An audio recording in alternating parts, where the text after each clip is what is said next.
France Bleu Maine. C'est l'invité de 7h24. On met en lumière les bons plans de la Sarthe, les infos pratiques, les loisirs aussi à faire. Et ce matin, un bon plan pour ceux et celles qui veulent apprendre les langues étrangères. On va s'immerger dedans sans bouger de chez soi. On reste au Mans avec Thomas Guillerme. Bonjour Thomas. Bonjour Caroline. Vous êtes l'organisateur du Blabla Language Exchange. Finalement, je vais y arriver, c'est pas mal. Vous organisez donc gratuitement ces événements linguistiques, c'est au Mans, pour pratiquer des langues étrangères. En gros, c'est de l'immersion, mais au Mans. Donc on apprend finalement mieux puisqu'on est comme si on était dans le pays en fait. On est dans le bain directement. C'est ça, c'est un événement qui est récurrent, qui est ouvert à tout le monde sur le Mans.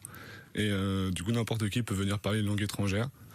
Avec du coup des étrangers, il y a des Français évidemment qui veulent pratiquer des langues, mais aussi des étrangers qui viennent d'arriver au Mans et qui veulent parler du coup, améliorer leur français. D'accord, et il y a aussi, j'imagine, des Français qui veulent parler, par exemple, l'italien ou parler d'autres langues aussi. Tout à fait, c'est possible. Encore cette semaine, on avait des Italiens qui sont venus au Mans et donc des Français ont pu parler italien avec eux. C'est toujours mieux de parler avec quelqu'un dont c'est la langue maternelle. Oui. C'est une vraie immersion. Et voilà, c'est ce qu'on essaye de proposer. Bah, c'est le genre de situation qu'on aura après dans le pays même. Donc c'est ça aussi qui est recréé finalement. Voilà, tout à fait. Donc on peut parler italien, on peut parler anglais évidemment, espagnol, allemand, même ukrainien, parce qu'il y a des Ukrainiens qui sont arrivés au Mans. Ah oui. Donc voilà, ça dépend un petit peu des gens qui viennent, mais il y a plein de langues qui sont possibles. Et il y a tous les niveaux, j'imagine, des grands débutants, des personnes qui maîtrisent un peu plus. Oui, c'est ça, il y a tous les niveaux, on essaye d'être inclusif. Après c'est dans un bar, donc le contexte peut être un peu bruyant des fois, donc faut être à l'aise quand même un minimum dans la langue. Personnellement pour l'espagnol c'est encore un peu compliqué, mais voilà en tout cas. Oui mais c'est le contexte Erasmus un peu ça. Hein, oui c'est ça, c'est un petit peu le même concept. Ouais, vous avez recréé la situation. C'est ça tout à fait. Alors en plus on sait qu'il y a pas mal d'Erasmus justement qui viennent au Mans. Il y a quoi justement comme personnes que vous voyez, des étrangers qui sont là pour 6, 7, 8 mois? Oui, il y a un petit peu de tout. Du coup, il y a des étudiants étrangers qui viennent pour Erasmus. Effectivement, il y a aussi des expatriés, des gens qui viennent pour faire un stage, des volontaires européens. Donc voilà, il y a vraiment de tout. Oui, on est d'accord, ça s'adresse à tout le monde. Vous me l'avez dit là pendant le disque tout à l'heure, c'est de 18 à 50 ans. Même un peu plus. Même un peu plus. Donc c'est vraiment pour tout le monde, hein, qu'on rassure, il n'y a pas que les étudiants. Ça marche bien, j'imagine, il y a combien de personnes à venir ? Ça marche bien, ça fait 1 an qu'on a lancé l'événement et on a à peu près entre 20 et 30 personnes à chaque fois. Donc faut réserver ou on vient directement dans le bar ? Non, faut venir directement du coup au bar en question et qui est le Delirium, je sais pas si on peut citer. Si, tout à fait. Et voilà, il suffit de venir, donc c'est à 20h, un mardi sur 2. Toute l'année. Et alors comment ça se passe ? Parce que dans un bar en général, il y a quand même beaucoup de monde. J'imagine que vous n'êtes pas les seuls à être dans le coin. Vous mettez un petit panneau, comment on fait pour vous repérer ? Voilà, du coup il y a des petits panneaux qui sont affichés et après on est plusieurs du coup à organiser, on se rend disponible pour accueillir les nouvelles personnes qui connaissent pas l'événement. Oui.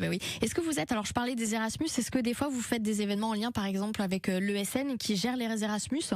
Oui, en fait, je connais assez bien les membres de ESN Le Mans et du coup ils viennent aussi à l'événement. Voilà, on travaille un peu en collaboration sur certains événements. Oui. Alors vous l'avez dit, c'est donc 2 fois par mois dans un bar au Mans qu'on a nommé le Delirium, hein, Thomas. Est-ce qu'il y a par exemple, je sais pas, là, ceux et celles qui nous écoutent, qui tiennent d'autres bars, d'autres endroits comme ça, on pourrait délocaliser un peu ? Alors en fait on a testé plusieurs bars au début. Le Delirium, c'est l'avantage que ce soit un grand bar et que du coup on peut tous rentrer dedans. Mais effectivement après on avait dans l'idée de faire par exemple des pique-niques l'été ou des choses comme ça. Donc il y a aussi d'autres projets qui vont peut-être arriver cette année. Ah oui, vous devancez ma question, je me disais alors il y a les sorties dans les bars mais il y a peut-être aussi d'autres événements. Donc justement la porte est ouverte aux autres événements. Si par exemple les gens qui viennent ont des idées, on peut venir avec vos idées. Oui, tout à fait. Il y a plein de choses qu'on peut faire.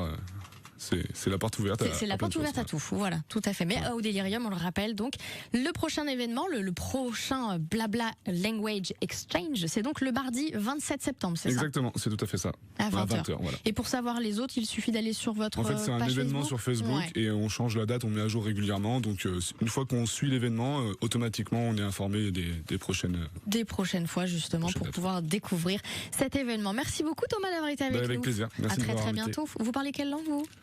Anglais principalement et français et un peu d'espagnol. C'est déjà pas mal quand même. On voit que ça marche bien. 7h28 sur France Bleu Maine. Je vous rappelle que vous faites la météo. Je vois vos messages et vos photos. Oui.